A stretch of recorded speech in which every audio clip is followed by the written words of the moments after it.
নমস্কার, কেমন আছো সবাই? সহজ জীবনের রান্নাঘরের আরও একটি ব্লগে তোমাদের স্বাগত জানাই।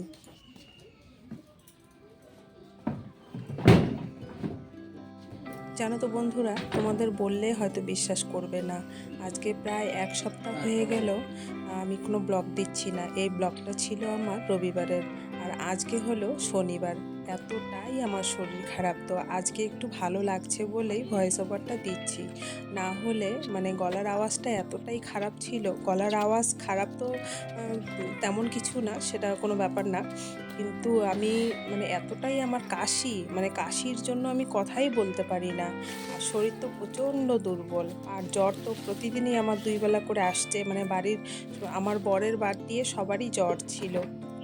তো আমার শরীর খারাপ হলে তো কমেই না, সেটা তো তোমরা সবাই এতদিনে ভালো করেই জেনেছো। তো এই হলো ব্যাপার। তো এই ব্লগটা আজকে দিচ্ছি, কারণ ব্লগ তো দিতেই হবে, না দিলে তো চলবে না। তাই ভাবলাম যে না, চলো গলার আওয়াজটা যেমনই হোক ব্লগটা দিই। তো এই আমি মাছ কাটতে বসছি। এখন তো বর্ষার সিজন, আমাদের এখানে খুব ছোটো মাছ ওঠে, তো এখন ছোটো মাছ খাওয়ার আমাদের পালা। আর ভাদ্র মাস সামনেই, শুধু ভাদ্র মাসটাই ছোটো মাছটা খেতে পারবো। এরপরে কিন্তু আর এই মাছগুলো এখানে আর পাওয়া যাবে না, তখন বড় বড় মাছ খেতে হয়। তো বর্ষার সিজনটাতেই আমরা এই ছোটো মাছগুলো বেশ খাই আর কি।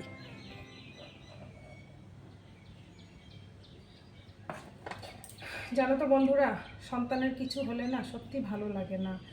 আর জন্মের পর থেকে আমার ছেলের এরকম জ্বর কোনোবারও হয়নি, এইবার প্রথম। এত জ্বর, ওষুধ খেলেও ওর জ্বরটা কিছুতেই নামে না। 103, 104, কালকে অনবরতই এই জ্বরটা ওর ছিল। তো কালকে সারাদিনে 3বার জল ঢালছি মাথায়। তো আসার পর থেকেই সারা রাত তো ওর জ্বর নামলোই না। আসার পরে মেয়ে একবার জল ঢালছে, কালকে সারাদিনে 3বার জল ঢালছি মাথায়। ওষুধ খাওয়াইছি, তবু জ্বর কমছে না। তো ওর বাবা রাত্রেবেলা ভাবছিল যে হসপিটালে ভর্তি করবে। তো মেয়ে আবার বলছে যে বাবা, কথায় কথায় হসপিটাল হসপিটাল করো না, তো হসপিটালে ভর্তি করার দরকার নেই, তুমি কালকে সকালে নিয়ে যাও। তো সকালবেলা ঘুমের থেকে উঠেও আজকেও খুব জল ঢাললাম। জল ঢালতে ঢালতে মিনিমাম আধা ঘন্টা জল ঢালছি। ঢালার পরে ওর জ্বরটা নামছে, নামানোর পরে এই ডাক্তার দেখিয়ে এসেই তো জ্বরটা কমছে। আর ওর গাটা এখন মুছে দেবো। আর ভাত খাইনি এখনও, সকালবেলা হরলিক্স 2টা মেরি বিস্কুট খেয়ে আছে। তো এখন ভাবছি একটু মাছ একটু ভাজা করে ওকে আলু সিদ্ধ দিয়ে ভাতটা খাওয়াবো। তো তার আগে ওর গাটা একটু মুছে দেই। তো আমার বান্ধবীও কালকে ফোন করলো, ও বারবার খোঁজ নিচ্ছে যে ছেলের জ্বর কমছে কি না। তো কালকেও রাত্রিবেলা আমাকে ফোন করে বললো যে এরকম জ্বর কমছে না, আমার ছেলেরও একবার এরকম হয়েছিল, তুই একটু ঝাড়া দে। তো তো আমাদের এখানে ঝাড়া দেওয়ার লোক আছে, একটু দূরে বাড়ি। তো ওনাকে খবর দেবো, তারপরে এসে একটু ঝাড়া দেবে। ছেলেটার শরীরটা একেবারেই কি বলবো, মুখ ঠোঁটগুলো তো একদম লাল হয়ে গেছে জ্বরে। তো যাই হোক, আর বেশি কথা বাড়াই না।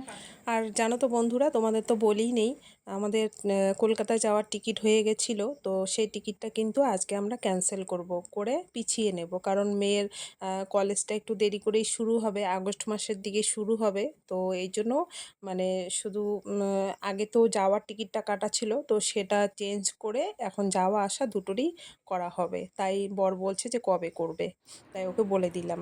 আর এই যে ছেলে শুয়েই আছে, এত শরীর খারাপ, এরকম শরীর খারাপ ওর কোনো দিনও হয়নি।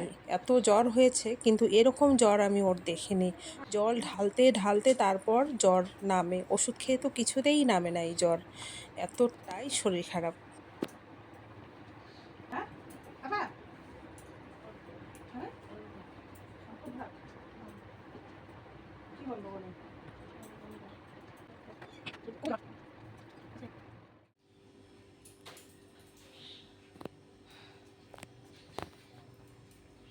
এটা হচ্ছে কালকে একজনে বলল, এর আগেও আমি দেখেছি কিন্তু কোনোদিনও খাইনি। এই যে এইটা যে আছে, এই ফুলটা নাকি বাটা খেতে ভীষণ ভালো লাগে।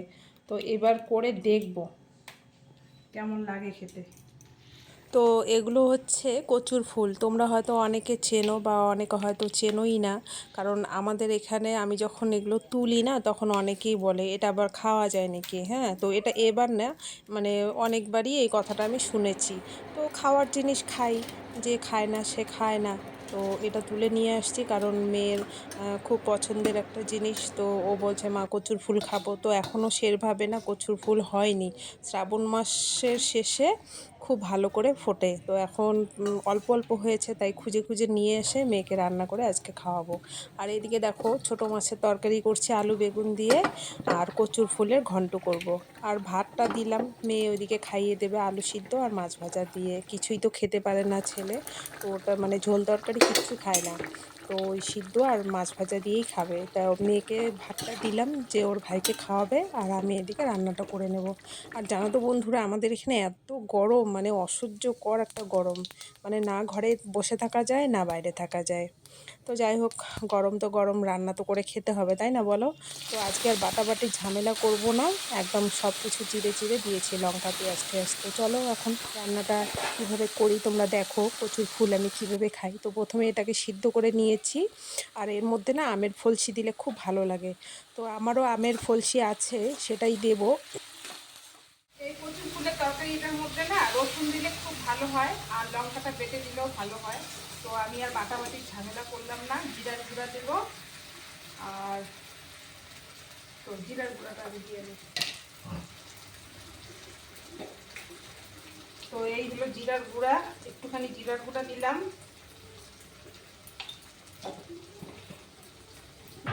রসুনটা দিলে খুব ভালো হতো, 3-4 কোয়া রসুন বাটা দিলে ভালো হতো। তো রসুন আমার কাছে নেই, তো এমনি করছি। আর এই যে আমের যে ফলসিগুলো, এগুলো একদম নরম হয়ে গেছে। আমের ফলসিগুলো এখন দেবো এর মধ্যে। একটু টক টক লাগবে, ঝাল ঝাল লাগবে, খেতে ভালো লাগে। আর একটুখানি দেবো চিনি, তো এরকম একটু চিনি দেবো অল্প একটু।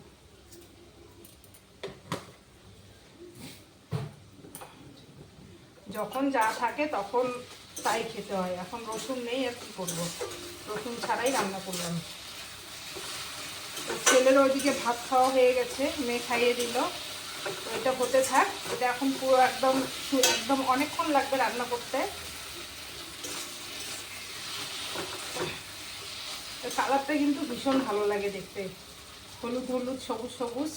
তো এটা হতে থাক, ছেলেকে ওষুধটা খাইয়ে দিয়েছি।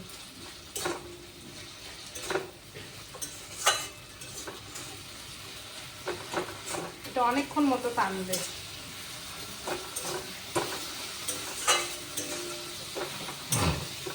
আমারও গলাটা ব্যথা করছে, না জানি জ্বর আছে নাকি। সিজন ফিভার, এটা তো আবার ছোঁয়াছুঁয়ি রোগ, কারণ হলেই সবার হবে বাড়িতে। তো চলো বন্ধুরা, ছেলেকে ওষুধটা খাইয়ে দিয়ে আসি, ভাত খাওয়া হয়ে গেছে, এটা হোক ততক্ষণ।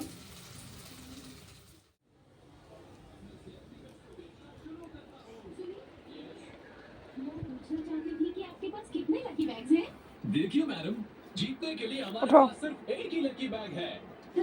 सिर्फ एक लकी बैग है। मैं तो भूल ही गई थी, मगर फिर भी করো। टिकट।